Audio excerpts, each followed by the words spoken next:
of a year's GDP so far, and that money might as well be flushed down the toilet because it wasn't adding liquidity to grow GDP.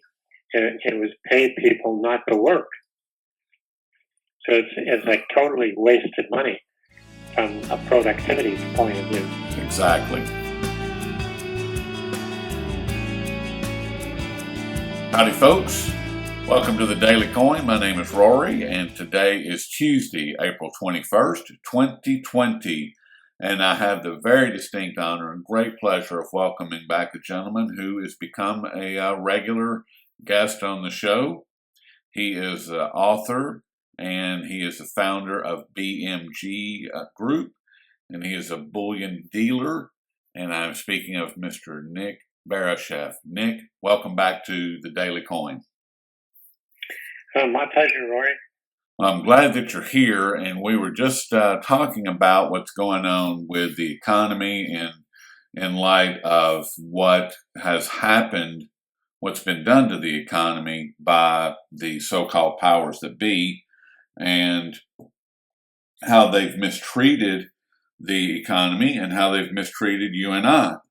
And if you would, Nick, give us what you see happening with the dollar and the economy and what you see happening as of right now. First of all, the issue is that the current information that's coming in is showing that the two agencies that were responsible for preventing this, the WHO and the CDC, both had badly screwed up. The WHO was talking about that this wasn't a problem in January and that you didn't need to wear masks, and they resisted using the word pandemic for months and months. Had they done their job and they shut down and quarantined Wuhan so it didn't spread anywhere, then the world wouldn't have had a problem. So that it was totally on their shoulders. And secondly, the problem was compounded because the CDC, with their models showing the growth of the number of infected people and how many died and so on, was initially looking at 2 million deaths in the United States. So as a result, the risk would have been that the medical system would have been overwhelmed. And so they shut down the economy to avoid that. But the thing is, the numbers were grossly off. The thing is that the number of infected people, now that testing has been improved and so on, is something like 10 times more than what the official numbers are. Because most of the infected people either don't know they're sick or the symptoms are slight, they don't go to the hospital, so they don't become a statistic. So if you take the fact that there's 10 times more people infected, then the percentage of people that have died is no more than a conventional flu. So instead of 2 million people dying in the United States, it's looking like it's going to be 60,000. Worst case scenario, maybe 100,000.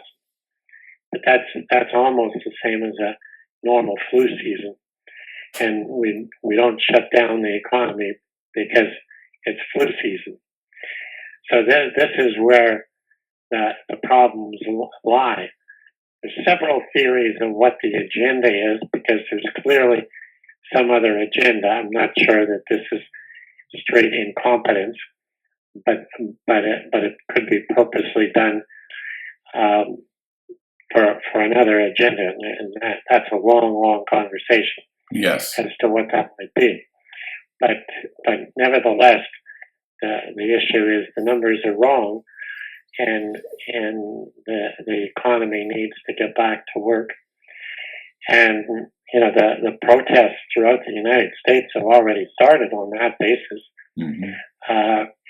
And so the back to work is starting to happen, but it's very slow.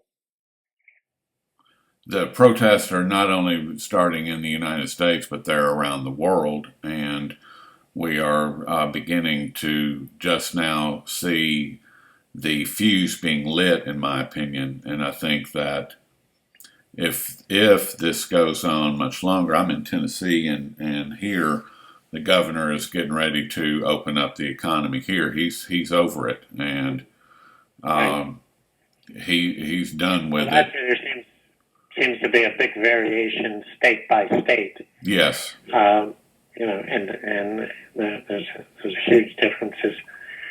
But some of the typical thing, and this is happens all the time, is the issue of government overreach. Like they've done all these ridiculous things, like arresting people that are rollerblading in an empty parking lot, Right. and closing down parks. And here in Canada, we have a recreational lake called Lake Simcoe here.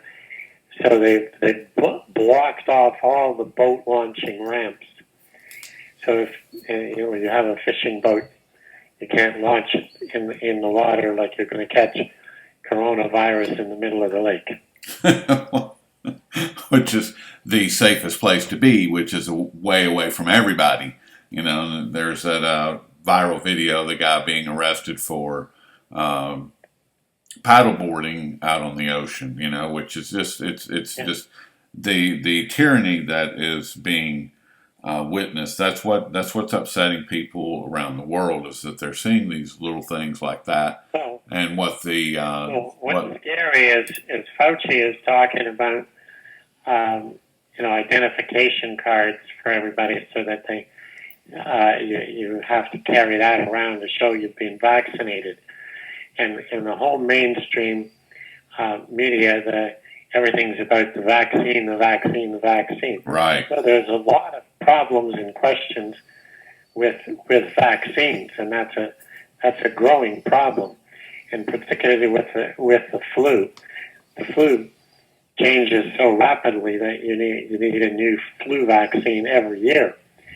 And there's a study out that says if you got the regular flu vaccine, you're 36% more likely to get coronavirus. Wow. I'm not surprised. I'm really not surprised at all. Getting their hopes on a vaccine. And the other big problem is that from what a number of the doctors are saying is they haven't even diagnosed the problem. And that is that people supposedly died from getting viral pneumonia. But instead, the thing that's coming out is that there's no indication on x-rays and so on that people have had viral pneumonia.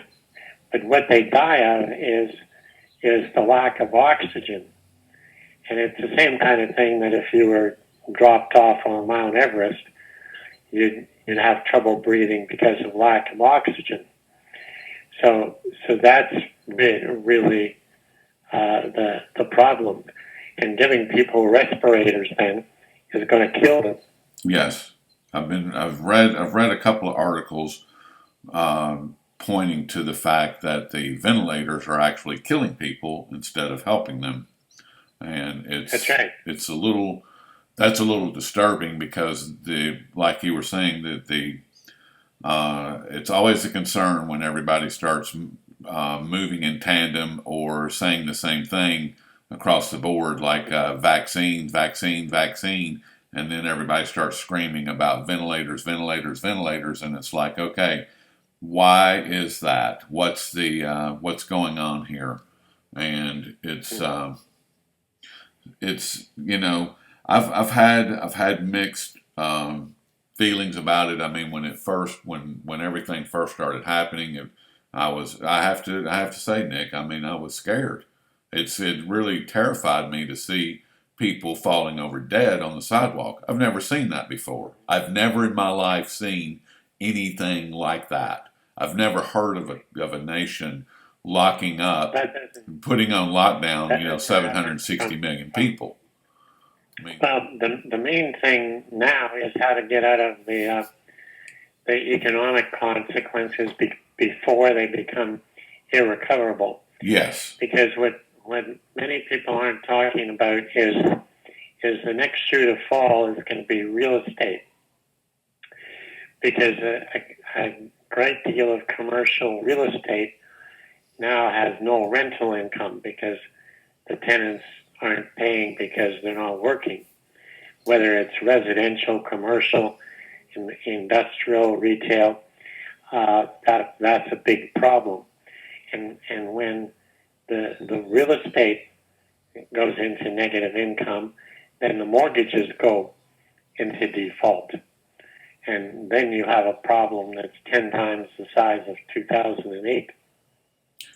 what are your thoughts on what happened yesterday? We're recording this on Tuesday, about 11:15 Central Time, and yesterday, I'm sure you're well aware, uh, oil went to 37 negative. In other words, Yeah. I'm gonna pay you $37 to take a barrel of oil, and how does that, and from your perspective, Nick, what does that mean for the dollar? I mean, because the dollar is directly tied to oil. Well, yeah, we have that. Of course, a lot of people think that the dollar's days as the world's reserve currency are numbered, but it's still, for the time being, it's still the best currency of the alternatives, other than precious metals. Right. So, and precious metals is the only thing that's holding up. Now, the oil thing, if you had spoken 2 months ago and said, well, one day the price of oil is going to become negative and it's going to drop 40% in a day, people would have thought you're crazy. But here it's happened, and the problem is that they now have to shut down the oil wells. And when they shut down the oil wells, it takes a long time to get them back up and running. But there's no point pumping any further because there's nowhere to put the stuff. All the ships, all the storage, it's all full. Yep. So if they stop, I saw a there's going to report. be a lag once they need it again. Yeah, I saw a report last week, I believe it was, where they were talking about the number of oil tankers that were at sea that were full, that had nowhere to go because the refineries. I mean, what's the point? And it's just like, Nick, isn't this exactly what we're seeing in the precious metals? I mean, we saw a few weeks ago there were all the reports of the mining operations that were either shuttering for a moment or dropping their capacity way back. And then we had the refineries to shut down, and they've reopened with at about 25% capacity, is the understanding that I have. The U.S. Mints shut down. West Point just reopened, and the Canadian Royal Mint just reopened at a minimal capacity as well. I mean, so isn't it the same thing that we're seeing? But on the flip side is that there's massive demand for the precious metals where there's no demand for oil. Well, that's it, and it stands to reason. Like if everybody's quarantined at home and they're not driving their cars and the airplanes aren't flying and the ships aren't sailing, then no one needs oil right now. So that's how we get to this, and it's like I say, 2 months ago, would have been unimaginable, but here we are. For the U.S., the problem is going to be the all the oil that the U.S. is getting due to fracking is very expensive oil to mine. I've heard it's anywhere from $50 to $70 a barrel. So the U.S. oil companies are being kept afloat because of the money they've raised, not because of the income they're getting, and that could be a permanent problem. So when they were forced to shut down. What are you seeing in regards to demand for gold and silver at your place? I know that you've got a variety of products that BMG Group offers, and you can find them all over at bmg-group.com. And what's your experience at this point, Nick? Well, we've been growing. The demand is probably higher in our bullion bars product, where people buy coins and bars for either delivery or storage, over the funds. The funds have also had increased sales, but have been somewhat offset by redemptions. Now, the redemptions may be because that's the only thing people have to sell, or there's margin calls or that kind of thing. But as time goes on, the demand is going to become a multiple. And the thing we've been concentrating is with our hedge fund for institutional sales, primarily pension funds, because even before the coronavirus, this was a big problem. But as soon as there's only 3 pension funds in the world that have had any gold: the Texas Teachers Pension Fund, the Dutch Municipal Workers Pension Fund, and the Canadian pension fund that we've sold. None of the other pension funds have gold. And all it's going to take is 1 or 2 pension funds just decide, okay, we're going to allocate 5% to bullion, and the above-ground supplies will be gone. Do you see that? Do you perceive that happening? Do you think that hedge funds are going to? Or the thing is that the pension funds have got to come around.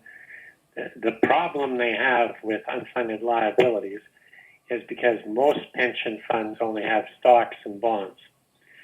The really big pension funds also own real estate and infrastructure as private equity deals. But the smaller ones, and I'm talking still billion-dollar pension funds, only have stocks and bonds. So as a result, the portfolio is completely not diversified. Everybody thinks diversification is the way to go, but nobody does it. Okay? And to be diversified, you have to have negatively correlated assets. You can't just have different variety of stocks. right. They're all correlated. So the pension funds have this problem. They had the problem before coronavirus.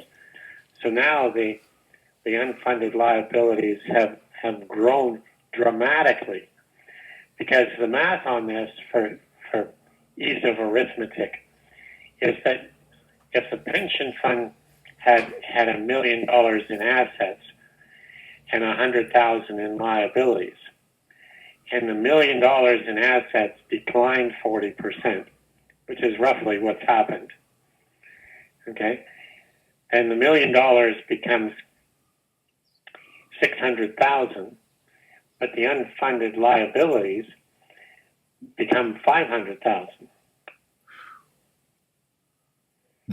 That sounds like a problem. It's a big impact, and in the end, because the lawsuits have already started in California, will be that the CEOs, the trustees, the actuaries, the managers are all going to get sued when the pensioners don't get their checks. And the class action lawsuits have already started in California. And that's against CalPERS? Yeah. Well, if that one goes down, then we have a serious problem, because isn't that the world's largest pension fund? I know it's the largest one. Well, CalPERS is the largest pension fund manager, and they manage the pension funds for a lot of municipalities and so on. And what's happening is if you're a retired teacher, policeman, fireman of some municipality in California, well, you've already got a letter saying, so sorry, but from now on, your pension checks are going to be reduced by 50%. Yeah, I don't think that's going to go over too well. But like I say, how are you supposed to survive that? And that's before coronavirus. That was like 6 months ago. How do you and do you are these pension funds already contacting you, Nick, as far as looking at? We're contacting them, but the thing is that the level of complacency and normalcy bias makes it a very hard discussion. Logically, I can give you all the facts why you should diversify with gold. Okay, but they've never done that. Their consultants have never recommended it. So it's like a completely opposite to their normal way of thinking. So it's just a question of when the pain is going to become greater than their perceived risk. And the problem with their consultants is that their consultants don't make any money on recommending gold, so they're not going to do that. They don't. See, the thing is, the consultants get paid a fee. They're not getting a percentage of the asset, so it doesn't matter to them whether it's gold or real estate and commodities. For the smaller pension funds that can't afford to buy buildings, well, they've got tons of REITs to choose from, but none of them have invested in REITs either. REITs have been, I did REITs 30 years ago when I was in the real estate business, and they're a well-established asset class. No REITs. Well, what do you see happening with all the stress and strain that we have going on with gold and silver right now? How do you see the remainder of 2020 playing out? I mean, are we going to see things ease up? Are we going to see the COMEX and LBMA go poof in the night as they seem to be doing with all the issues that they're having over there with not being able to come up with a 400-ounce bar? I mean, or whatever's going on with that thing. Well, there's always been many facets of manipulation. For instance, when I started BMG in 1998, Frank Venerusso published a book that I bought at the time that did an analysis of how much leased gold was in the system. And from what I recall, the original number was 18,000 tons. Now that's out of something like 30,000 tons of central bank gold. So already by 1998, a fair bit had been leased, and that has only increased since then. So you've got the leasing, you've got the manipulation on the COMEX trading, and then you've got the ETFs, because what people don't realize, they think ETFs are the same as open-end mutual funds, and they're nothing the same. You have authorized participants borrow the gold from central banks and park it in an ETF. If the authorized participants ever become insolvent, the central banks will demand their gold back because title to the gold is still with the central banks. And the ETF investors will end up with a big zero. Yeah, a lot of the ETF investors believe that they actually own gold when in fact they don't own anything, and they're No. what they own is whether or not gold goes up or goes down. That's the part that they own. They don't own anything physical. Yeah, you see, it's very simple to understand that the issue is like if you and I were to bet on the price of gold next month, then all we have to be concerned about is whether you can pay off the bet if you lose, and I can pay off the bet if I lose. But we don't need any gold. Right. So that's what's happening in the ETF. People are just trying, and that's what they say in their material. If you go to that, it says the GLD is intended to track the price of gold. Right. It doesn't say is intended for investors to own gold. Right. Just track the price. Well, if we're going to track the price, we can place bets on tomorrow's gold, and we don't need any gold. But the primary attribute of owning gold is that when you own gold, you don't have any counterparty risk. That's right. And you actually own money. You own an asset that has its own value built in. Its That's right. own So worth. then it is what it is. Right. But all the paper versions of gold have counterparty risk, which defeats the very essence of owning gold. Exactly. And I know you're a gold bug, and you see a bright future. I mean, you wrote a book titled $10,000 gold and how we're going to get there. And do you see these items now in play that you wrote about? Well, exactly, and there's still some level of manipulation happening, so the price is still suppressed, so it's not flowing freely. For the amount of debt in the past, the gold price and the U.S. debt would correlate. So now, without counting the $22 trillion that they just printed, the price of gold should have already been about $2,200 U.S. At least, yeah. Yeah, and now you add another $20 trillion, then it should be 4,000. Yeah, so getting to 10,000 shouldn't be that much of a stretch. I mean, and if we looked at the unfunded liabilities that are on the books of the federal government, the U.S. federal government, then we would see something that is absolutely horrific and that would support very easily $10,000 gold. Or am I wrong? Right. Well, the other, apart from the real estate markets getting into trouble, the other big problem that's lurking on the horizon is the derivatives issue. So I think it was 1998 that Warren Buffett said derivatives were financial weapons of mass destruction. Mm-hmm. And that's what we've got. We've got $600 trillion in derivatives.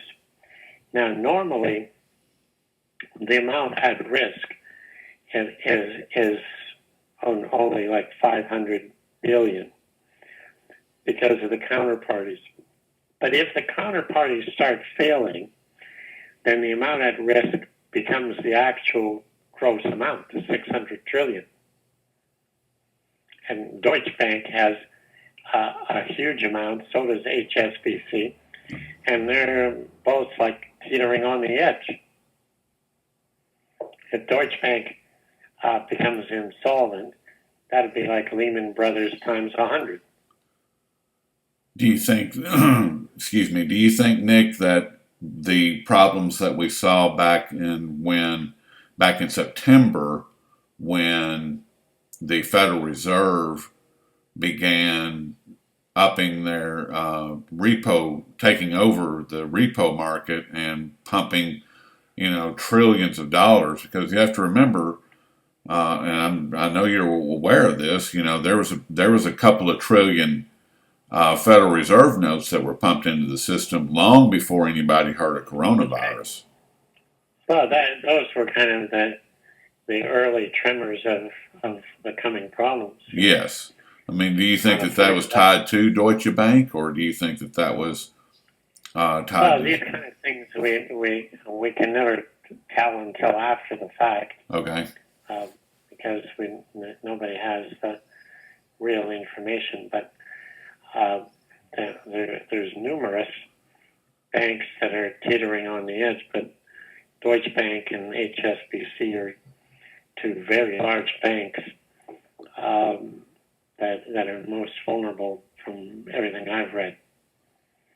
Yeah, there was, the Pam and Russ Martins over at WallStreetOnParade.com. They identified 4 banks, and you named 2 of them, and I think J.P. Morgan and Citi were the other 2, but I don't hold me to that. But I know that they had identified 4 that were in serious trouble with the repo market, and that they believe, and once again, this is pure speculation because we'll never know. They'll never let that information out.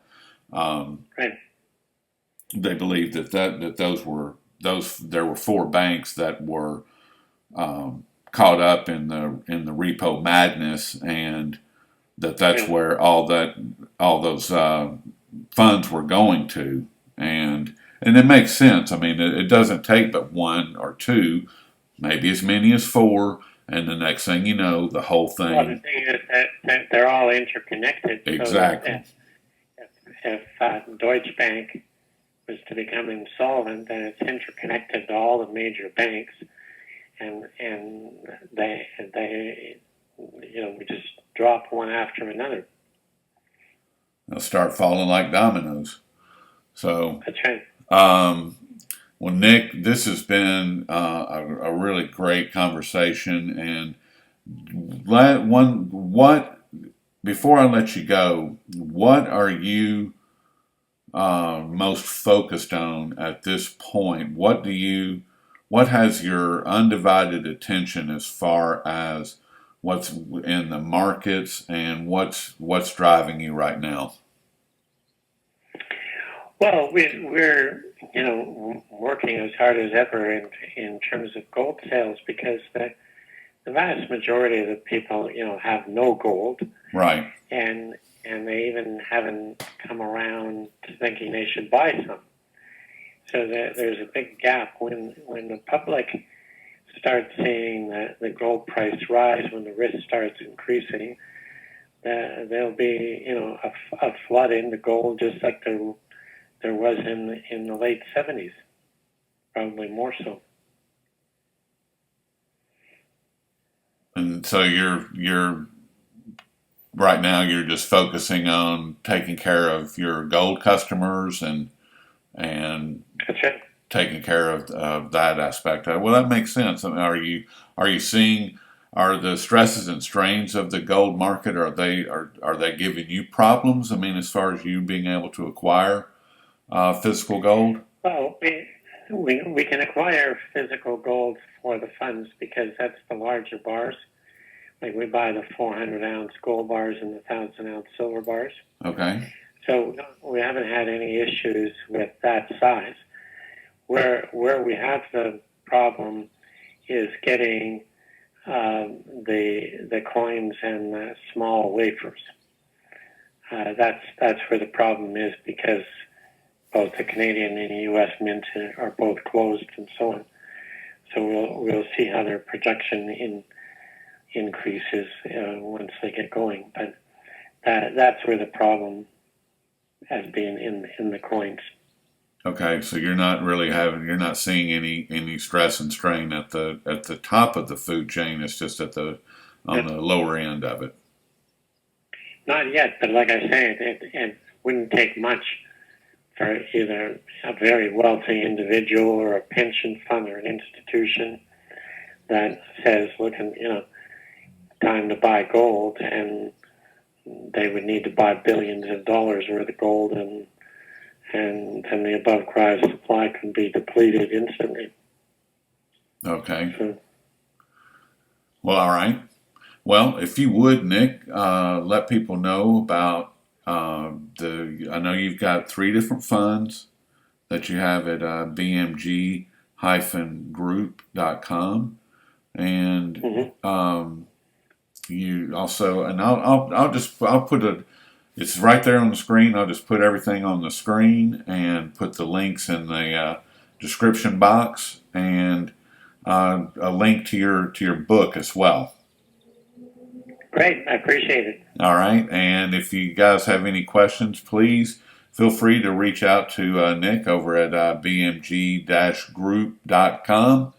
Nick, thank you so much for all your time this afternoon, and I look forward to speaking with you in the near future.